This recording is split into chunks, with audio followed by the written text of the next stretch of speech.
दोस्तों 2018 की यूपीपीसीएस के मेंस में जीएस फोर्थ पेपर इथिक्स वाले पेपर में एक क्वेश्चन पूछा गया, सरकारी एवं निजी संस्थाओं में नैतिक सरोकारों को परिभाषित कीजिए। Define the ethical concern in the government and private institutions. तो यहां पर जो है नैतिक सरोकार, आप हिंदी देख रहे होंगे तो थोड़ा सा कम समझ में आ रहा होगा, लेकिन जैसे ही आप इथिकल कंसर्न देखेंगे तो आपको समझ में आ जाएगा, हाँ भाई ये नैतिक दुविधा, नैतिक चिंता को लेकर के क्वेश्चन पूछ रहा है। किसके संदर्भ में? सरकारी एवं निजी संस्थाओं के संदर्भ में। तो यहां पर क्वेश्चन को लिखेंगे कैसे? यहां पर देखिए, निजी एवं सरकारी संस्थाओं में नैतिक सरोकार मतलब कि इथिकल कंसर्न को लेकर के परिभाषित करना है। तो सबसे पहले आपकी जो भूमिका होनी चाहिए, जो आपकी प्रस्तावना होनी चाहिए, वो इथिकल कंसर्न को लेकर के होनी चाहिए। फिर उसके बाद आप दर्शाएंगे सरकारी और निजी संस्थाओं में क्या क्या इथिकल कंसर्न है। ठीक है ना?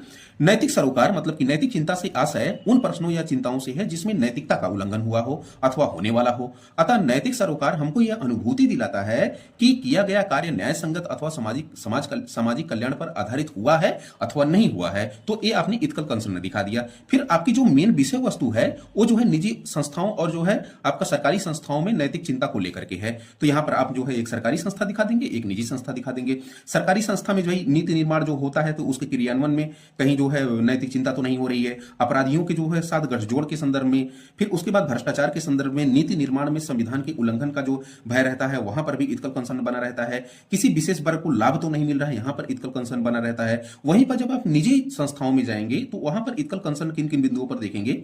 एक तो टैक्स चोरी के संदर्भ में देखेंगे, है ना। दूसरा लाभ बनाम उपभोक्ता, मतलब कि जैसे मान लीजिए कि कोई उद्योग है, उद्योग लाभ कमाने पर ध्यान दे या फिर उपभोक्ताओं के जो है कुछ गुणवत्तापूर्ण वस्तुएं उपलब्ध करवाने पर ध्यान दे। मतलब कि उपभोक्ता जो है कहीं इससे जो है यूज करने से कहीं उसके शारीरिक स्तर पर या फिर मानसिक स्तर पर किसी प्रकार का दुष्प्रभाव तो नहीं पड़ रहा है। तो वो मतलब कि इसका कंसर्न यहां पे बना रहता है। समाज को ध्यान में रखे या लाभ को ध्यान में रखे, कर्मचारी को ध्यान में रखे या खुद के लाभ को ध्यान में रखे, है ना। महिला को ध्यान में रखे या लाभ को ध्यान में। महिला मतलब कि जैसे इनका जो मासिक पीरियड वगैरह आता है तो इनको मतलब कि लीव देनी पड़ती है, छुट्टी देनी पड़ती है, इसलिए जो है काफी कंपनियां इनको नहीं रखना चाहती। इसलिए एक इथिकल कंसर्न बना रहता है कि महिला को ध्यान दे या फिर जो है लाभ को ध्यान दे। सरकारी संस्था वाला है, निजी संस्था वाला, ध्यान में रखिएगा। सरकारी संस्था में इथिकल कंसर्न क्या है कि पर्यावरणीय क्षति तो नहीं हो रही है, क्रोनिक कैपिटलिज्म तो नहीं हो रहा है, अपराध राजनीति का अपराधीकरण तो नहीं हो रहा है, अपराध का राजनीतिकरण तो नहीं हो रहा है, आय असमानता तो नहीं बढ़ रही है, सामाजिक असमानता तो नहीं बढ़ रही है, असहिष्णुता तो नहीं इससे बढ़ेगी। मतलब कि जो सरकारी संस्थाएं होती है ना, ये सारी चीजें जो है ध्यान में रखती हैं कि कहीं इथिकल कंसर्न जो है